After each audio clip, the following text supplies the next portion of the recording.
రోజు సగటున 1,41,000 మంది 5 రూపాయలకే తృప్తిగా భోజనం చేసేవారు.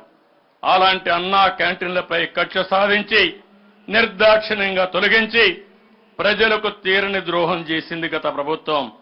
అయితే మళ్ళీ పేదవాడి కడుపు నింపాలనే మంచి ఆలోచనతో నేటి నుంచి అన్నా క్యాంటీన్లు 100 ప్రారంభిస్తున్నాం. మొత్తం 203 అన్నా క్యాంటీన్లు ఏర్పాటు చేస్తాం.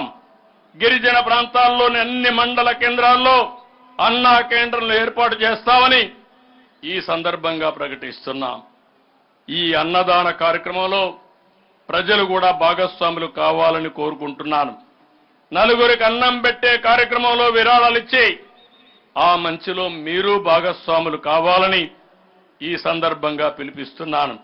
మీ పుట్టినరోజు, మీ పెళ్లి రోజు, మీ ఇంట్లో శుభకార్యం జరిగిన రోజున మీరు విరాళం ఇస్తే మీ పేరును అక్కడ ప్రదర్శించి మీ పేరుతో ఆ రోజు ఆ అన్నా క్యాంటీన్ ద్వారా పేదలకు భోజనం పెడతాం.